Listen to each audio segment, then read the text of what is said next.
I wrote a few words down. I was asked to say a few words. The Adaptive Driving Alliance at our last board meeting had decided that where Ralph was, in a sense, retiring from the industry, that we should figure out a way to give him something to express our appreciation, especially as, you know, the Adaptive Driving Alliance. Thanks. One of the things, for some of you who haven't been in the industry a long time, might not know that Braun was really one of the first suppliers to step up and support the ADA. And the truth of the matter is that although the ADA was originally started with the thought of improving the quality throughout the industry, we also needed a way to fund it. And part of the way to fund it was to get manufacturers to set up discount programs for the ADA dealers so that it made sense for a dealer to become part of the ADA. And, you know, I think we had a smattering of small dealers. For those of you who were in the industry at the time, I think there were letters going out from other large dealers saying don't join the ADA buying groups, ruin industries and things like that. And Ralph had the courage to step up and support the ADA at a time when it wasn't very, it wasn't really politically the best thing to do. There was a lot of people against it. So we have a lot of appreciation for him. You'll have to excuse me, as I get old, I have to use glasses to read. But I first had contact with Ralph and Braun in 1986, which is almost 27 years ago. And at that time, when I got in the business, I had a lot of different brands of lifts to buy. There was Rikon, there was Target, Reb. How many of you remember Reb? A few. Collins, Mobile Tech, Golden Boy had a lift, Drive Master was building a lift, Handicaps Inc. was building a lift, Crow River was separate, and in my neck of the woods, Falcon and Bud were building lifts. So really, what's that, 10, 11 different companies that you could buy lifts from. And most of the lifts had issues. They were somewhat crude. So when you were in, and they weren't set up for specific vehicles. A lot of them, you would buy an installation kit, but it was just a generic installation kit. It was what they gave you to hook up to the battery and bolt through the floor. So most of the lifts back then had a lot of issues. But the one distinguishing difference between Ralph Braun and others was that he would quickly and generously take care of the problems that came about with his products. Now remember, that was back in a time, and I'm talking even the early to mid-90s, when most companies paid no labor for warranty. There were, you were lucky if you got quick turnaround on parts.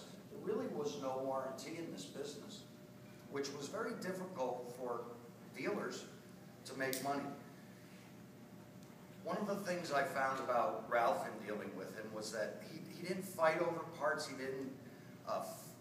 He just wanted to take care of the customer and take care of the dealer. He saw the dealers as his customers.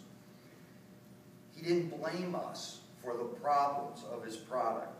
So he really, back in the day, was the first inventor of products to understand how important dealers were to getting his products into the marketplace. That was part of his early vision, along with the vision of creating these products, understanding that he needed dealers in order to be successful and get his product into the hands of customers.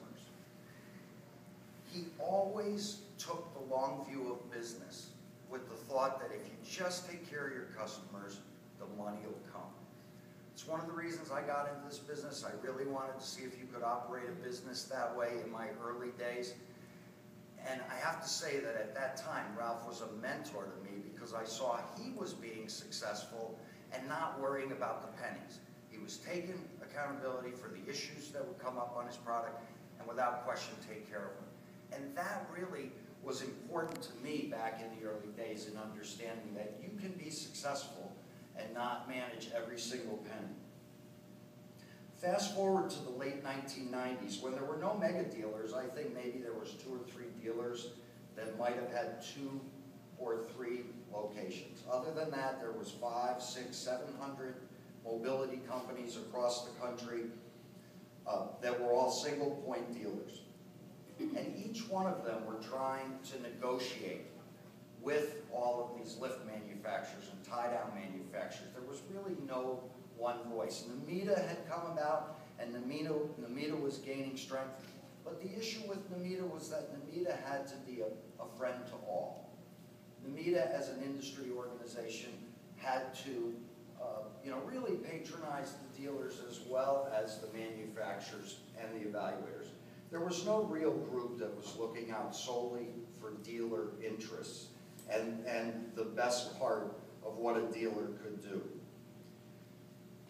The ADA started in 1997, I think. We probably gestated in 96 with 8 dealers who got united. We started in a room at a Namita conference.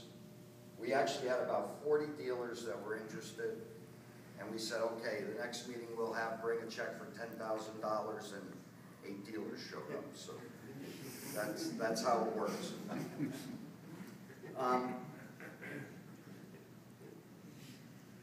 Back in those days, again, less than 10% of the manufacturers paid a warranty, and 0% of them paid a warranty that was commensurate with what your shop rate was. There was no money for parts. So most of the time you were fixing these products, and a lot of the products we were the guinea pigs. Our customers were the guinea pigs. For those of you who've been in the business a long time, that's not a surprise to you. But we were doing a lot of work and not getting reimbursed. But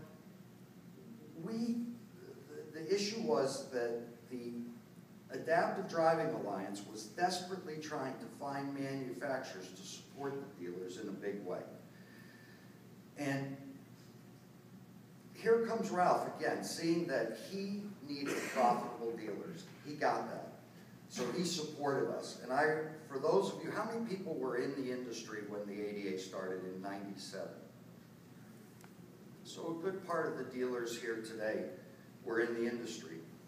But Ralph had that vision, and he was the only one, because we certainly went to every manufacturer and invited them to come. So over the past 25 years, Ralph Braun has come to stand for a couple of things. And those are things that most of us aspire to. And the name Braun has become synonymous with. Things like building equipment to the highest quality so it won't break. When your product breaks, take responsibility for it and do the right thing and fix it. Ralph Braun has also become synonymous with putting the customer first. Put the customer first and your business will come. He knew early, and was much smarter than many of us. He saw the vision that he had to take care of those partners who were inextricably connected to his success, and he did.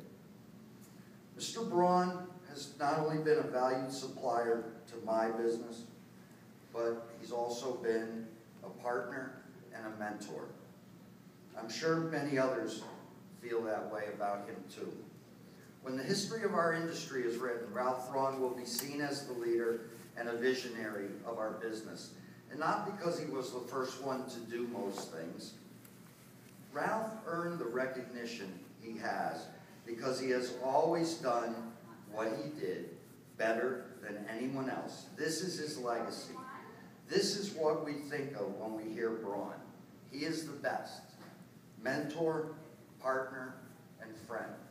So we got together to give him something that he can cherish and remember us by. You want to hold this up and show people? Or do you have it up there? This is a bronze plaque. It's pretty heavy, otherwise I pick it up.